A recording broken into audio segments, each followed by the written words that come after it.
Buenas tardes a todos.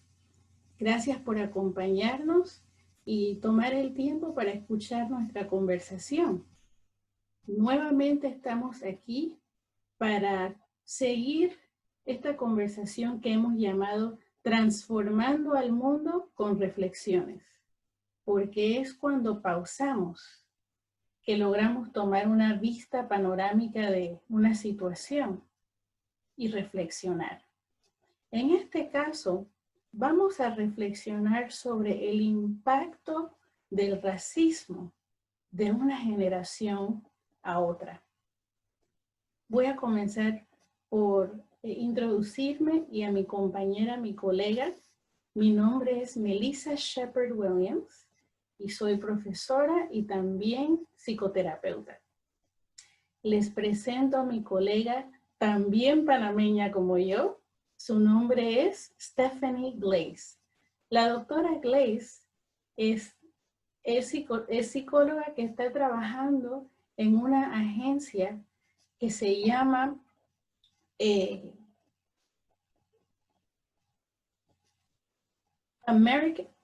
American Indian Involvement. Y en esta agencia dan apoyo a las personas de la comunidad de nativos americanos. También he tenido oportunidad de trabajar con personas que son directamente afectadas por el sistema judicial. Así que creo que vamos a tener una conversación muy interesante sobre la crisis que estamos viviendo globalmente.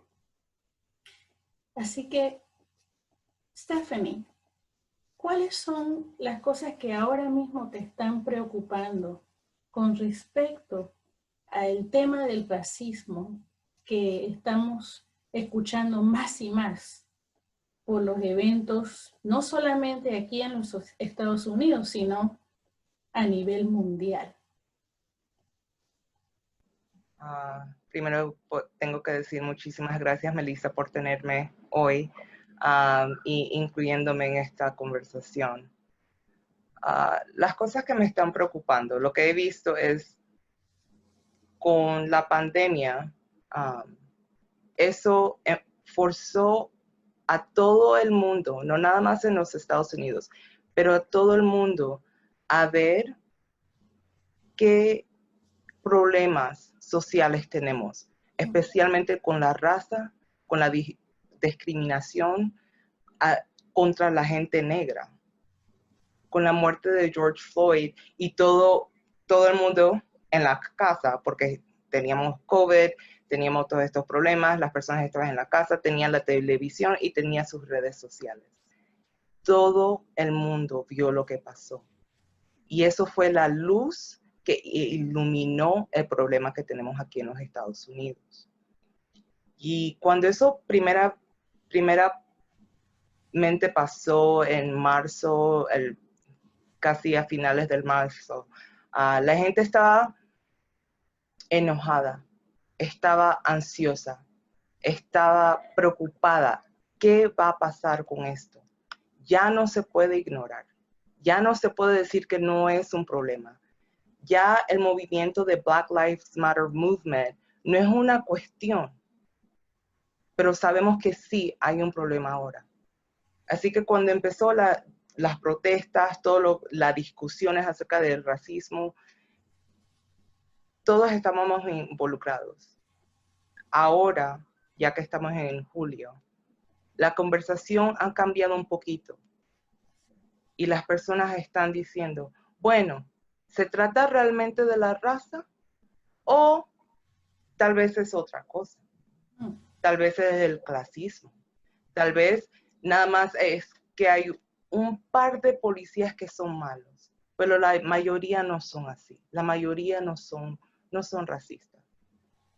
Y tratando de ignorar que es un problema sistémico que afecta a la raza negra y también otras personas, los latinos, las personas que son nativos americanos de aquí, los afecta a todos.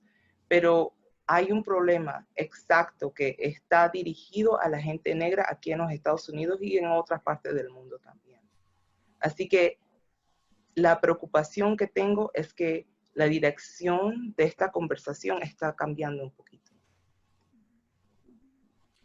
Yo creo que es muy oportuno hablar sobre cómo esta situación afecta a las personas, no solamente en este país, en Estados Unidos, sino mundialmente. Y la pandemia, por habernos obligado a todos a tomar una gran pausa, por así decirlo, ya que la cuarentena nos obliga a mantenernos a distancia física, también estamos entonces más en contacto con lo que está pasando, no solamente por las noticias, sino las redes sociales y por supuesto el asesinato, el linchamiento que todos presenciamos de George Floyd, que ha galvanizado al mundo para protestar contra el racismo, no solamente aquí, sino mundialmente. Así que esta pausa nos ha sido difícil por el asunto de salud pública, pero el racismo se hace más evidente porque todas las desigualdades, todas las injusticias dentro del sistema de salud pública se ven ahora más claramente cuando hablamos del tema del racismo, porque las personas oprimidas en todo el mundo no reciben las mismas atenciones, ¿verdad? No tenemos el mismo acceso a recursos médicos, ¿verdad? Recursos de salud, recursos de apoyo. Así que esta situación, la pandemia, interesantemente ha hecho más evidente esta realidad, ¿verdad? Y como mencionaste, Stephanie, no solamente para las personas negras del mundo, nosotros los africanos del mundo, sino también para las personas nativas del país, que han sido marginadas por siglos, al igual que nosotros, ¿verdad? Cuando piensas en el trabajo que haces con la comunidad de nativos americanos, ¿qué sobresale y cómo lo examinas en relación a lo que vivimos los oprimidos del mundo, no solamente los nativos americanos? Bueno, con lo que yo veo trabajando con mis clientes, es que las personas nativas de América son tratadas como un grupo invisible, personas como que no existen, son un enigma, porque cuando se habla de personas nativas en las escuelas es bien diferente. Cuando se habla de eso en salud mental es bien diferente. No saben cómo incluir las prácticas tradicionales de ese grupo en salud mental o en la educación. Y lo mismo también veo, el mismo problema en las personas afrolatinas. Somos un grupo que es invisible. ¿Eres negro o eres latino? Exacto. Y en trabajando con estas personas veo bastantes cosas que no son equitativas o productivas para el grupo. Las oportunidades son completamente diferentes. Personas que necesitan apoyo, por ejemplo, niños en la escuela que tienen IEPs, que no tienen las oportunidades que necesitan un poquito más de apoyo de los maestros o de sus padres, ahora están en la casa y están con padres que tal vez no tengan los recursos para poder apoyar a los niños. Sabemos que también personas que son de grupos minoritarios tienen un poquito más de hijos, así que no tienen nada más un hijo que tiene la clase con el maestro y tiene su propia computadora, sino que tienen niños de varias edades que necesitan apoyo diferente y tratar de manejar eso cuando uno tiene que trabajar. Tratando de manejar eso cuando uno tiene como 3, 4 niños. Tratando de apoyar a cada uno y algunos de ellos tal vez tengan problemas mentales o deshabilidades. Los padres no saben cómo hacer eso. Y con el trauma que tal vez los padres han tenido, se le hace completamente más difícil poder apoyar a sus hijos. Y ahí sabemos que si los padres no están involucrados en la educación o en la salud mental, va a ser bien difícil para esos niños avanzar en sus vidas. Y ahí creamos el trauma multigeneracional y los problemas continúan a las próximas generaciones.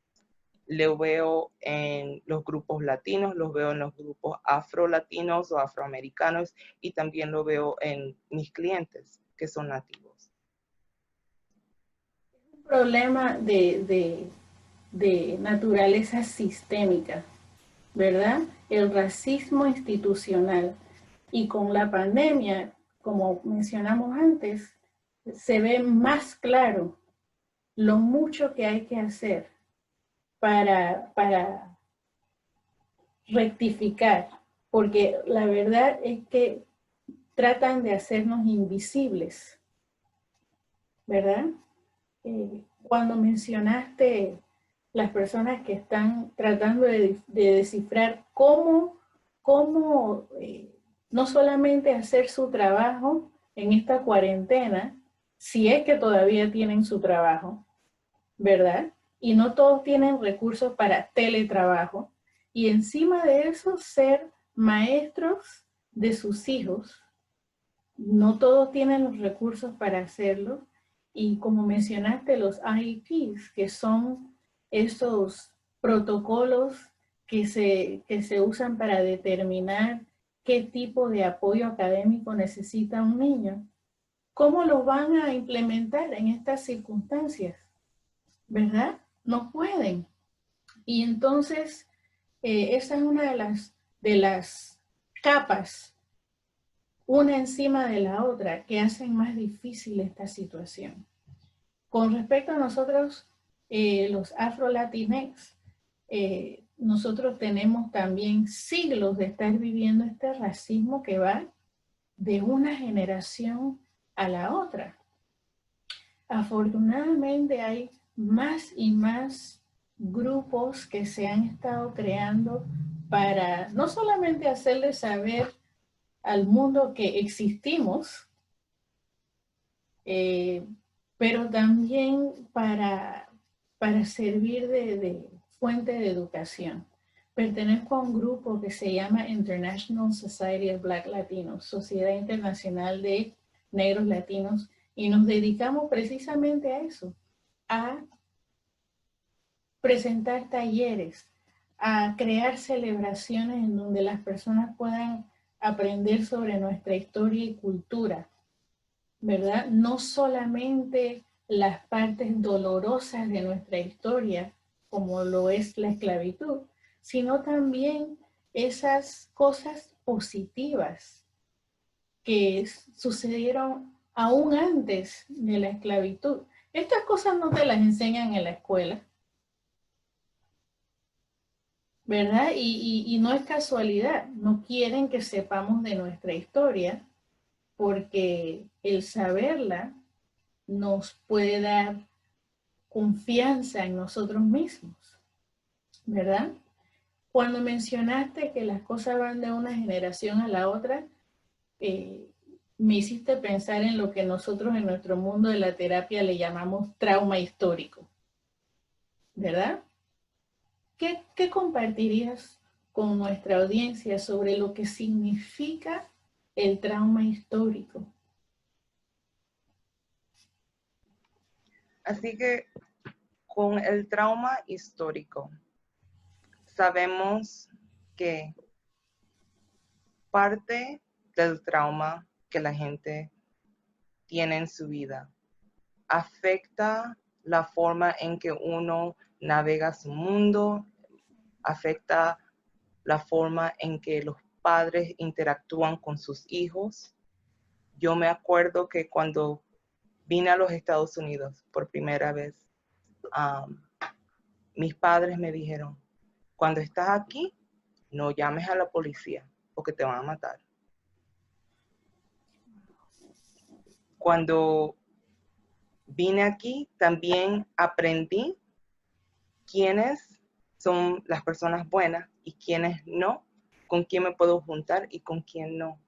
Porque el trauma que mis padres tuvieron en su vida y el trauma que mis abuelos tuvieron, y eso afectó la forma en que interactuaron con mis padres, sí, y en la forma en que mis padres interactuaron conmigo. Ese trauma fue pasado por generaciones. También sabemos que, por ejemplo, la esclavitud y ese trauma afectó varias generaciones en la forma que ellos hicieron su parentesco, en la forma que ellos interactuaban con establecimientos como la salud mental. Sabemos que personas negras no confían mucho en doctores. Tenemos el ejemplo de Tuskegee, que sabemos que ese trauma ahora afecta, bueno, la terapia es algo tabú, los doctores no confiamos en ellos, la policía no los vamos a llamar si algo pasa. Exacto. Así que traumas que han afectado la confianza con instituciones que están ahí para ayudarnos, están ahí para avanzarnos, pero no sabemos cómo utilizarlos porque no confiamos en ellos.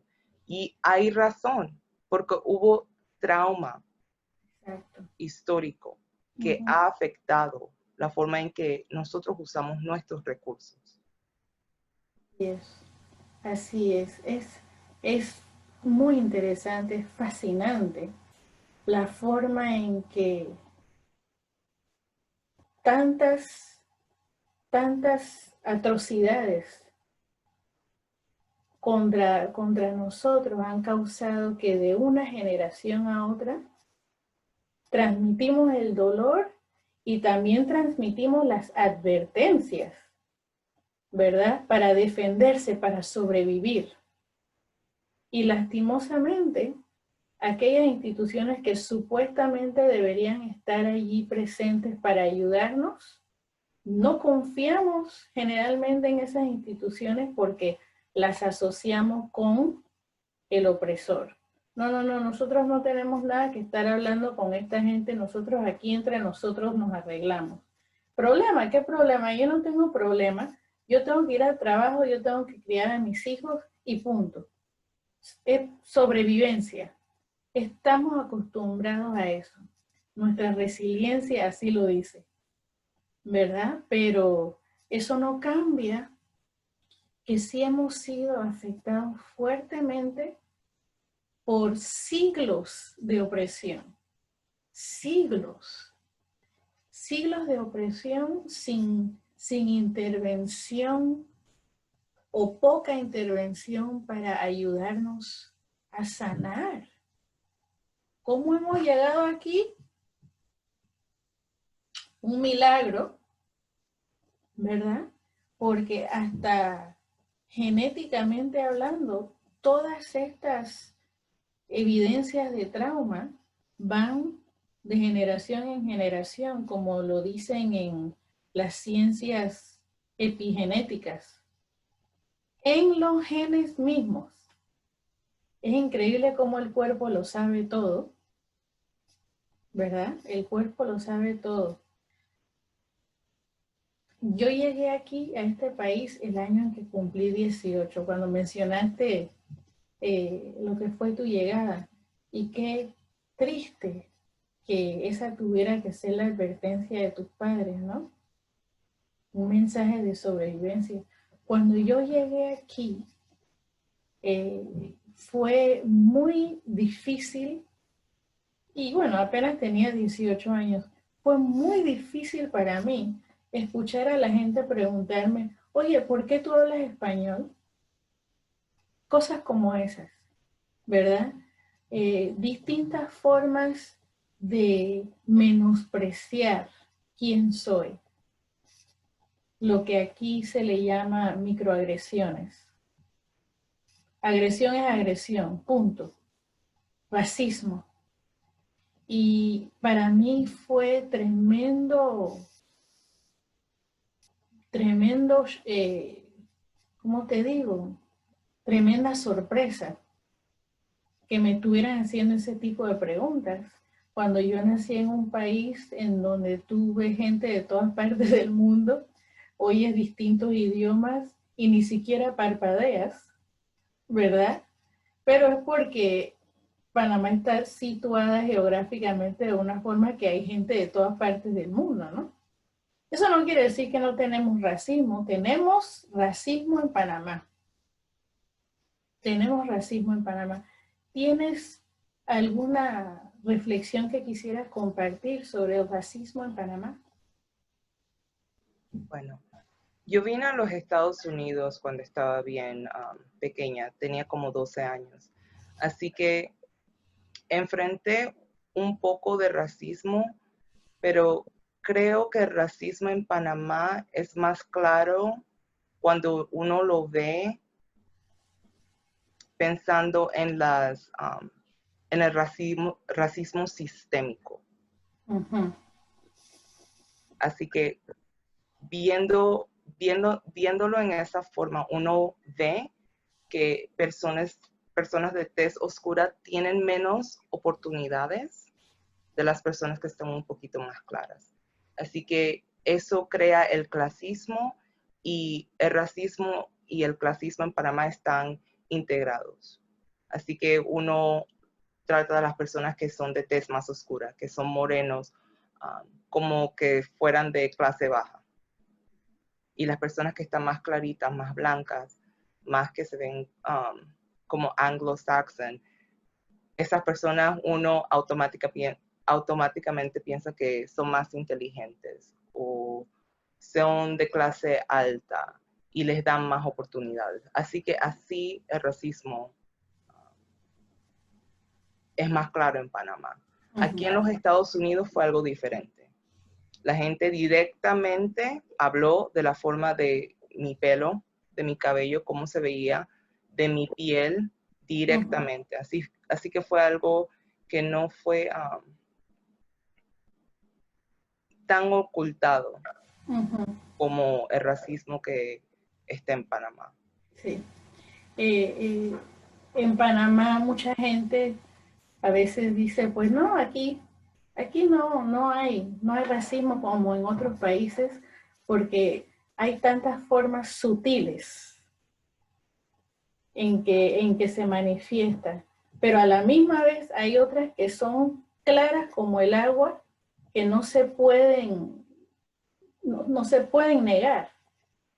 Pero también tenemos esa historia de opresión internalizada, en donde nos tratamos a nosotros como grupo y a nosotros mismos de una forma violenta, ¿verdad? Con palabras y con acciones. El colorismo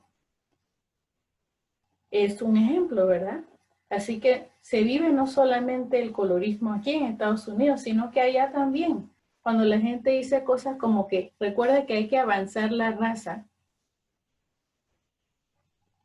eso dice mucho, ¿verdad? O cuando la gente oculta su herencia africana. Y te acuerdas de esa canción, ¿y tu abuela dónde está? Porque quieren protegerse. de que se les vea como personas negras para que no se les discrimine. Y eso sucede aquí también en Estados Unidos. Es como una forma de sobrevivir. Uh-huh. Porque ya sabemos que los recursos están limitados en nuestra comunidad negra o latina. Así que eso crea un clima donde pasa la violencia lateral. Y eso significa que entre el mismo grupo la gente no se trata bien. Se tratan mal para poder conseguir esos recursos o esos bienes que si fulanito de tal los consigue, bueno, entonces yo no. Así que tengo que atacar a mi propio grupo para que yo pueda sobrevivir. Sí. Así ¿Cómo dirías que eso afecta el proceso de desarrollar un sentido de identidad? El tener que estar en esa sobrevivencia, ¿verdad? Adoptando los puntos de vista del opresor para sobrevivir. ¿Cómo afecta eso el desarrollo de nuestra identidad? creo que lo afecta en la manera que uno se ve a sí mismo como, sí, yo soy negro, o sí, yo soy afrolatina, pero yo soy diferente. Porque yo soy un poquito más especial porque mi cabello es un poquito diferente. Yo soy un poquito más especial porque yo soy negra, pero mi piel está clarita. Así que afecta la identidad, que uno no se puede ver a sí mismo, nada más como, ok, yo soy negra, ¿y qué? Yo cada vez que hablo acerca de mi identidad con personas aquí en los Estados Unidos, tengo que explicar, ok, yo soy negra, soy de Panamá y soy latina. Y se quedan como que no entienden cómo puedes ser negra y cómo puedes ser latina. Exacto. Tienes que escoger si eres negra o si eres latina. Exacto. O si hablo con las personas, oh, bueno, sí eres negra, pero no, de veras no eres negra porque eres latina. Así que disminuyen mi identidad para que ellos se sientan un poquito más cómodos. O cuando hablo con las personas y me dicen, oh, bueno, yo no veo el color, trato a todas las personas iguales. Bueno, ahora me estás diciendo que vas a ignorar parte de quién soy y mi identidad porque tú no te sientes cómoda o cómodo con quién soy. Así que eso creo que afecta a las personas que tienen que decidir quiénes son o quiénes no son o quién quieren ser en este mundo.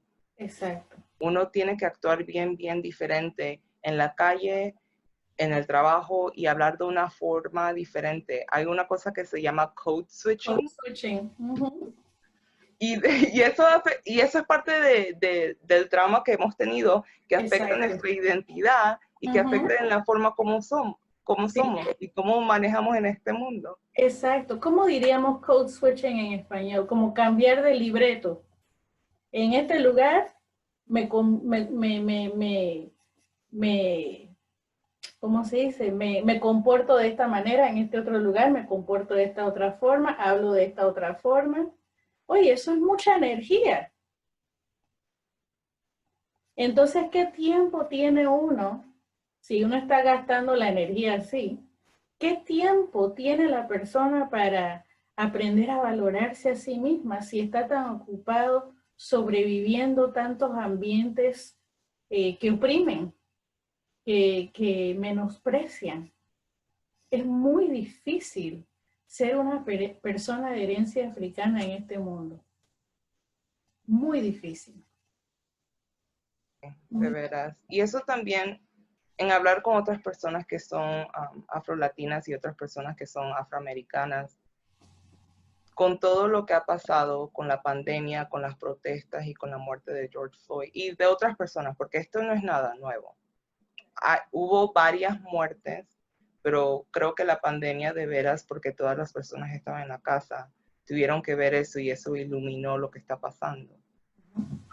En hablar con esas personas, he visto que la mayoría de ellas están cansadas y ni siquiera quieren tomar el tiempo de explicarles a sus amigos que quizás son blancos o latinos, que de tez clara, qué está pasando, cómo nos sentimos y por qué la justicia social es algo importante ahorita mismo. Ellos no quieren tomar el tiempo de explicar la experiencia negra porque estamos cansados. Exacto. Tenemos que sobrevivir, estamos tratando de sobrevivir. No tengo el tiempo de sobrevivir y explicarte lo que está pasando. Exacto. Vivimos cansados y es lo que previene la prosperidad, porque estamos constantemente en modo de sobrevivencia. Y tal es el caso que muchas veces hasta confundimos la sobrevivencia con prosperidad, ¿verdad? Pero esta situación realmente nos está invitando, no solamente a nosotros, sino al mundo entero, a expandir, a profundizar la educación sobre nuestra historia. Pero no solamente expandir esa información, esa fuente de información y examinarla y estudiarla y procesarla y todas esas cosas, pero también es importante recibir apoyo emocional en ese proceso de aprender sobre esta historia, porque al aprenderla podremos comprender mejor por qué interpretamos al mundo interior, como también al mundo a nuestro alrededor, en la forma en que lo hacemos. No es casualidad, es por el impacto que ha tenido siglo tras siglo este trauma, ¿verdad? Hemos estado combatiendo miedo por tanto tiempo, pero afortunadamente nuestro sentido de sobrevivencia tiene mucha creatividad también, porque en las artes, en la música, en el baile, ¿verdad? En las formas en que vivimos nuestra espiritualidad o religiosidad, hay información sobre nuestra historia africana, ¿verdad? La forma en que nos movemos, la forma en que preparamos nuestros alimentos. De alguna manera hemos podido conectarnos con esa historia. Pero ojalá que lleguemos al punto en donde podamos hacerlo en paz y no con esta agitación.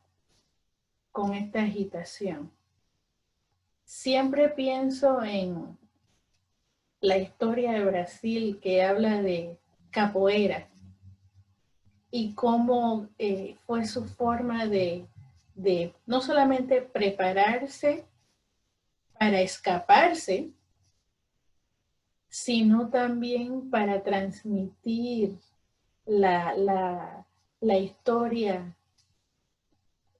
de Mamá África en la letra de las canciones. Eso es unos genios en tener ese tipo de creatividad, ¿verdad? Y ojalá que podamos seguir aprendiendo más sobre estas cosas, las cosas que nos ayudan a seguir adelante, ¿verdad?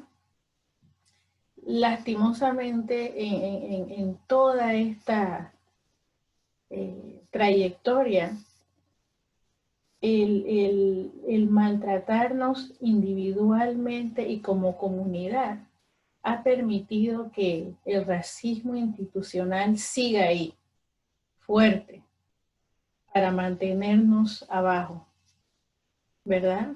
Y cuando hay protestas ahora a nivel mundial, eso puede asustar al opresor y pueden pensar, bueno, aquí tenemos que subir el volumen en nuestra forma de oprimir, porque no podemos permitir que se sientan liberados,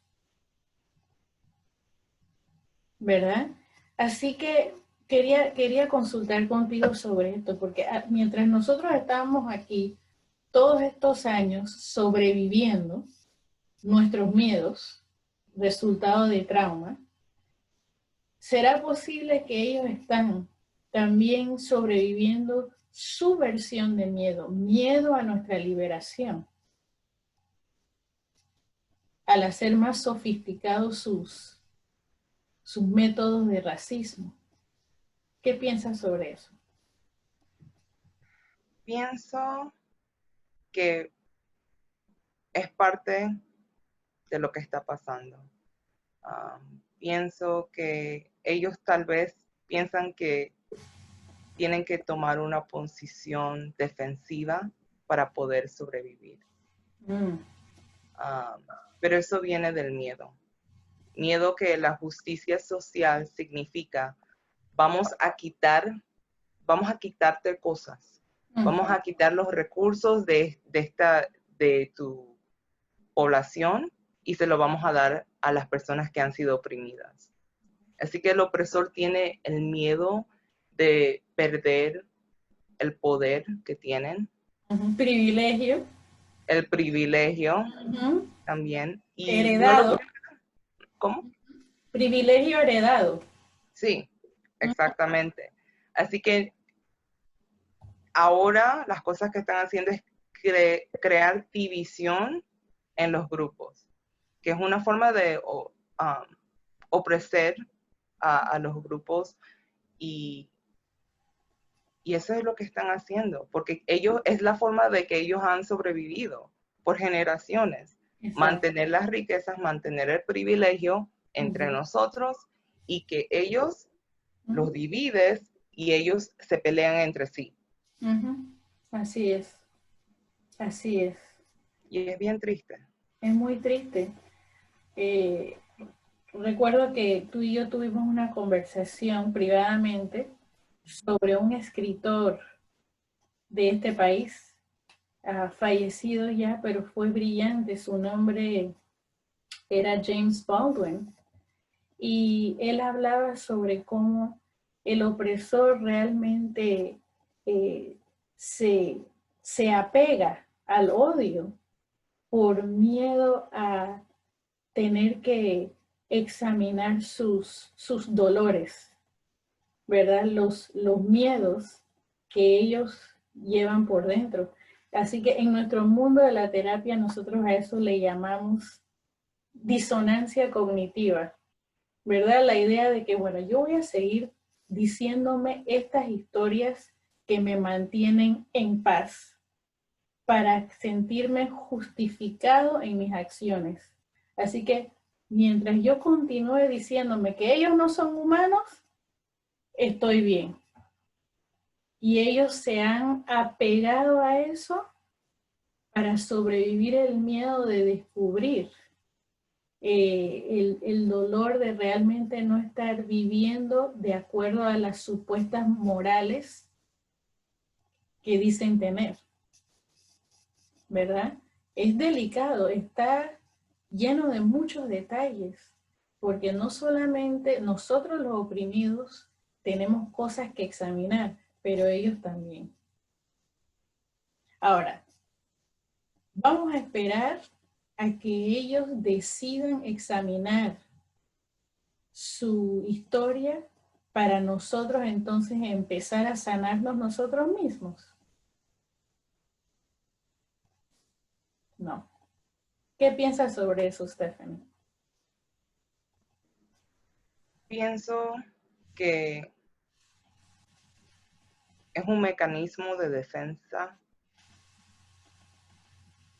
porque en tomar el tiempo a educarse, a ver de veras históricamente qué fue el trauma, qué mis ancestros han hecho y todo eso duele mucho. Sí. He hablado con varios amigos que tengo que son blancos y me dicen, bueno, eso no fui yo no hice nada. Esos fueron mis ancestros y ni siquiera los conozco. Eso fue hace tiempo. Eso fue hace tiempo. No hay nada como el privilegio. No tengo ningún privilegio, porque en saber y aceptar que nada más por el color de tu piel, si tienes un privilegio, tienes oportunidades y recursos y tienes cosas que yo no tengo, ni siquiera tengo la oportunidad de conseguirlas. Eso duele. Aquí en los Estados Unidos especialmente, que piensan que todo el mundo tiene las mismas oportunidades. Todos llegamos aquí y no teníamos nada y mira lo que nosotros hicimos. Exacto. Pero hay la herencia que se pasa a sus hijos y los hijos de sus hijos. Así que sí, ya tienen el privilegio. Nosotros no pedimos estar aquí, la gente negra. Pero para ellos ver eso y pensar, bueno, sí, todavía hay sistemas que son racistas, que discriminan con la gente latina o negra o de otros grupos que no son blancos. Eso dolería mucho. Así que no lo pueden hacer. No lo podrían aceptar. Nosotros realmente necesitamos, como quien dice, tirarnos al agua, apoyarnos mutuamente en este proceso de aprendizaje y sanación. En terapia, como tú bien sabes, cuando estamos conversando con alguien o con una pareja o con una familia, con frecuencia preguntamos, bueno, ¿vas a esperar a que esta persona en tu familia cambie para tú hacerte responsable de tu bienestar? No. Así que en esta situación que estamos viviendo a nivel de comunidad, de nación, a nivel internacional, ¿por qué esperar a que el opresor decida, escoja aprender sobre su historia, cuando nosotros tenemos la nuestra que aprender y sanar? Así que me alegro de que estemos teniendo esta conversación, porque pienso que de alguna manera podemos contribuir invitando a quienes nos escuchan a reflexionar, porque es lo que necesitamos, reflexionar para poder notar oportunidades. Aquí tenemos a una doctora muy conocida en este país que se llama Joy DeGruy-Leary, que nos habla de lo que ella ha llamado en inglés Post-Traumatic Slave Syndrome. En español sería algo como síndrome postraumático de la esclavitud. Lo traduje lo mejor posible. Pero lo que ella da a entender en sus escritos y en sus discursos es que cuando hemos estado por siglos sobreviviendo el trauma que vivimos y que no ha sido atendido, entonces no es sorprendente que estamos en estas condiciones de dolor que se manifiestan en tantas formas en nuestra forma de relacionarnos con nosotros mismos o con otras personas, ¿verdad? Así que ojalá que este momento en la historia sea uno que nos invite a tomar acción. Nosotros los que estamos en el campo de salud mental, como también educadores y personas de otras disciplinas, porque necesitamos colaborar, cooperar, intercambiar sabiduría para poder ayudarnos y construir puentes entre nosotros los profesionales de este campo y las personas que necesitan este apoyo, pero que no lo han buscado por razones que no somos de confiar, ¿verdad? Así que ojalá al ver más caras como las nuestras que dicen, oh, tú te pareces a mí, les invite a considerar esta como una opción una de muchas, porque la terapia no es la única forma,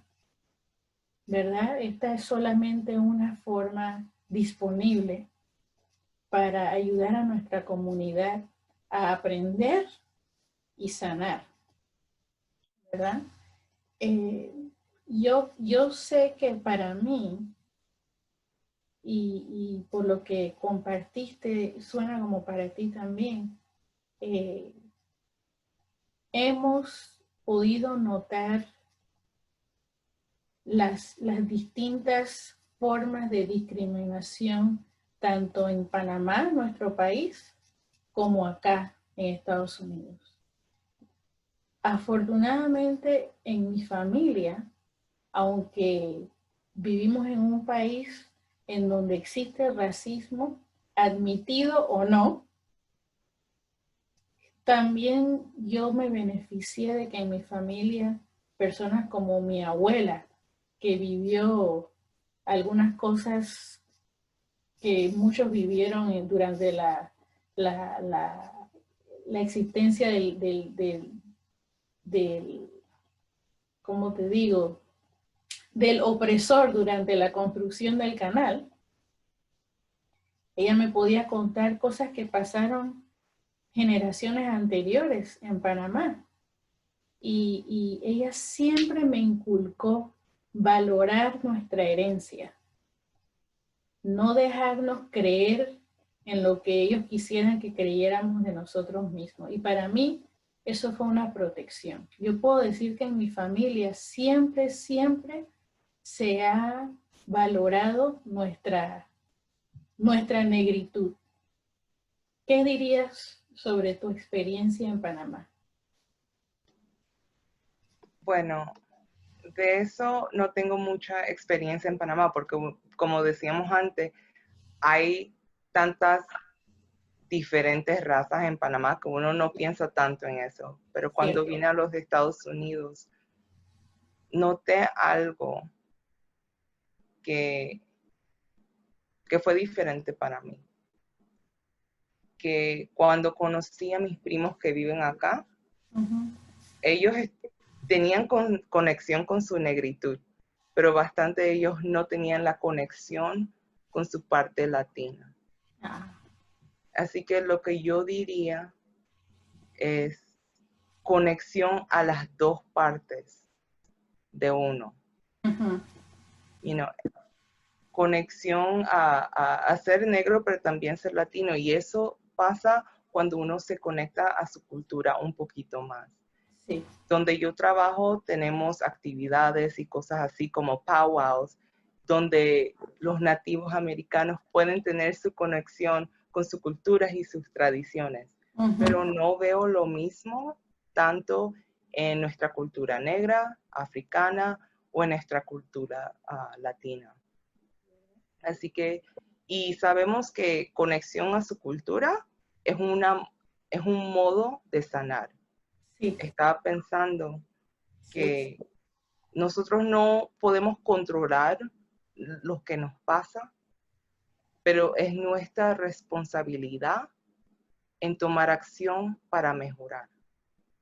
Así que será nuestra responsabilidad conectarnos a nuestra cultura para continuar sanando y dejar este trauma en la historia.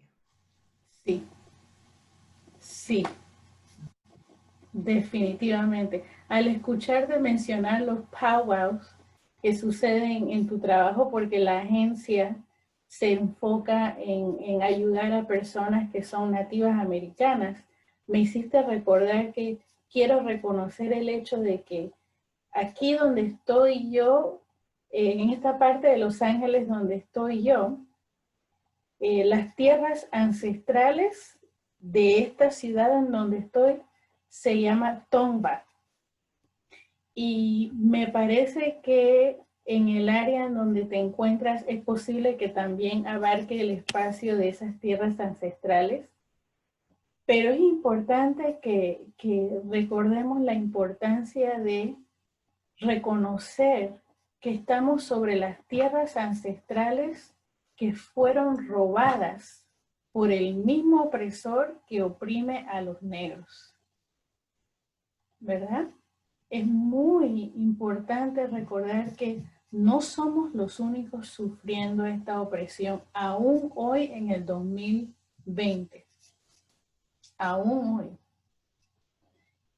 Gracias a que se habla más del tema, hay más organizaciones, tales como la agencia en donde trabajas, que están promoviendo esta información para que, como mencionaste, podamos sanar con información, ¿verdad?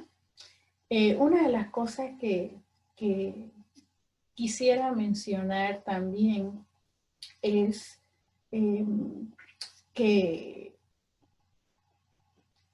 las personas que están en estos momentos sufriendo por la pérdida de seres queridos, ya sea por la pandemia, por la situación de salud o por aquellas injusticias que estamos ahora presenciando hasta en televisión, pero que suceden todos los días, quiero mencionar lo difícil que debe ser el no poder apoyarse emocionalmente en persona por el distanciamiento que ha determinado la cuarentena. Eso hace esta situación muy difícil. ¿En tu trabajo has podido tener conexión con personas que están tratando de navegar esta distancia física que estamos viviendo en tiempos cuando queremos estar juntos físicamente? Sí, hemos tenido oportunidades con eso. Así que ya que no podemos ir a la casa de los clientes o no los podemos ver en las oficinas, nosotros damos terapia virtual. Así que usamos telehealth o usamos el teléfono para hablar con nuestros clientes, y las actividades culturales que ellos tenían antes, ahora los están haciendo virtualmente. Así que sea baile, sea arte y beading, no sé cómo decirlo en inglés, pero todas esas... Las cuentitas. Sí. Ajá. Así que todas esas cosas lo están haciendo virtualmente, así que les dejan los materiales en las casas de las personas y cada persona se pone en su computadora y la familia está junta haciendo las actividades. Así que todavía el apoyo está ahí y estamos encontrando un nuevo normal para mantener esa conexión. Qué importante. Y al escucharte decir las distintas actividades, me puse a pensar que otra vez el arte siempre viene a nuestro rescate. Siempre viene a nuestro rescate. Bueno, Stephanie, ¿hay alguna última reflexión que quisieras compartir con nosotros antes de que terminemos nuestra conversación? Sí, quiero decir muchísimas gracias, Melissa, primero. Ay, gracias. Mi reflexión es, quiero que las personas estén abiertas a tener estas conversaciones. No son fáciles, No. pero creo que las cosas que han pasado en estos últimos meses han abierto la puerta para tener estas conversaciones entre el mismo grupo, con grupos diferentes y internacionalmente. Porque en otros países donde ellos pensaban, bueno, no somos tan racistas como los Estados Unidos, ahora están viendo problemas en sus propios países, y teniendo estas conversaciones será otra parte de continuar en la justicia social y sanar este trauma. Así que todo el mundo invite a estas conversaciones, va a ayudar. Estoy de acuerdo, estoy de acuerdo. Generar conversaciones, porque el silencio, aunque muchas personas quizás tengan buenas intenciones al no querer hablar de ciertas cosas, Eso no cambia que el impacto está allí. Y el silencio a veces, o muchas veces, perpetúa el dolor, porque entonces el dolor continúa viajando de generación en generación sin haberse dicho una palabra, ¿verdad? Así que estoy muy agradecida contigo, Stephanie, por acompañarme hoy para que reflexionemos sobre estas cosas que quizás pudiéramos hablar por horas, pero para invitar a otros que nos escuchan a la reflexión, y gracias a los que nos escuchan por tomar el tiempo para hacerlo. Quisiera yo finalizar con un pequeño, un pedacito de las palabras que escuché de una persona muy, muy apreciada en Panamá. Es una abogada que se llama Graciela Dixon. Y recientemente escuché sus palabras en un programa que celebraba el mes de la etnia negra en Panamá. Y sus palabras son estas. Invito a que nos miremos al espejo, pero mirémonos al espejo orgullosos. Sintámonos fuertes, sintámonos dignos, sintámonos merecedores y además de eso empecemos a abrazar. Mandemos el mensaje hacia afuera que dice, somos negros, somos hermosos, somos orgullosos, somos parte de esta sociedad y te queremos. Palabras muy inspiradoras. Y fue algo que me hizo sonreír y me motivó escuchar sus palabras. Así que sigamos adelante y que este momento en la historia sea una oportunidad para no solamente hacer cambios, sino verdaderas transformaciones. Gracias.